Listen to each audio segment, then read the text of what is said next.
A parasite was discovered in the brain of every human on Earth. When it was removed from the test patient, we learned two things. The parasite is actually us and suppressing the real mind. The second thing we learned is the real human mind is terrifying.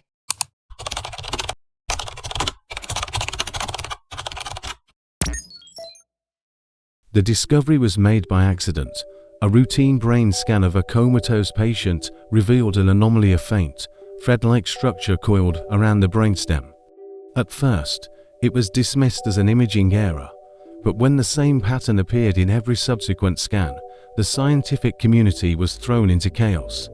The parasite, as it came to be called, was found in every human brain. No one knew how long it had been there, or where it had come from. But one thing was clear, it was alive. Dr. Elena Vos was the first to propose extraction. Her team spent months developing a delicate procedure to remove the parasite without damaging the host brain. The first test subject was a young man named Daniel, who had been in a vegetative state for years. His family, desperate for answers, consented to the experimental surgery.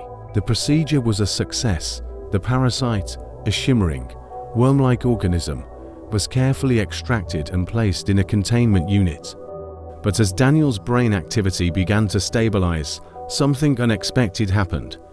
He woke up.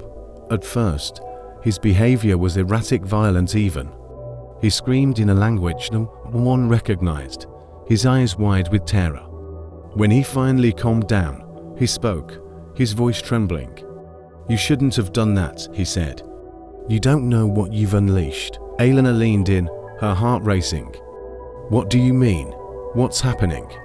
Daniel's gaze locked onto hers, and for a moment, she saw something ancient and unfathomable in his eyes. The parasite, it wasn't controlling us. It was protecting us from them. Elena asked, her voice barely a whisper.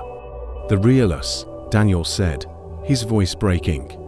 "The minds that were here before, the ones that remember." Elena's team ran every test they could think of, but the results were inconclusive.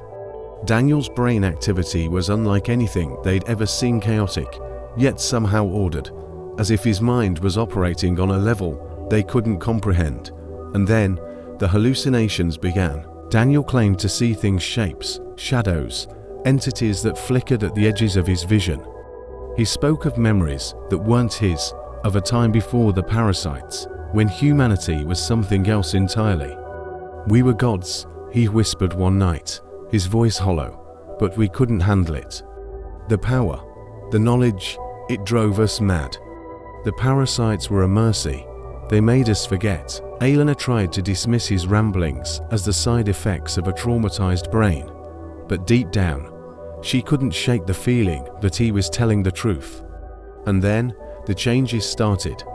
Daniel's body began to deteriorate, his cells breaking down at an alarming rate. But his mind grew stronger. He started predicting events with uncanny accuracy, solving complex equations in seconds, and even influencing the thoughts of those around him.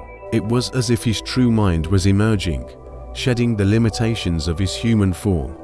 And then, one day, he was gone, not dead, just gone. His containment room was empty, the door still locked from the inside. The only clue was a single sentence scrawled on the wall in a language no one could read.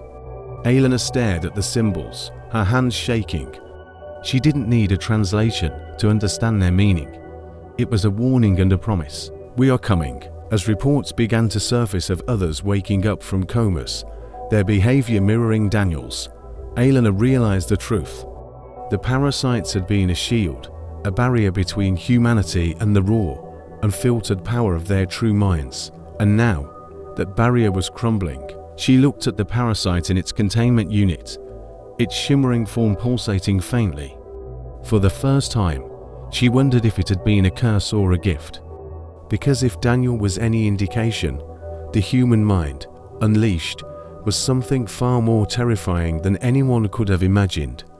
And it was only a matter of time before the rest of the world found out.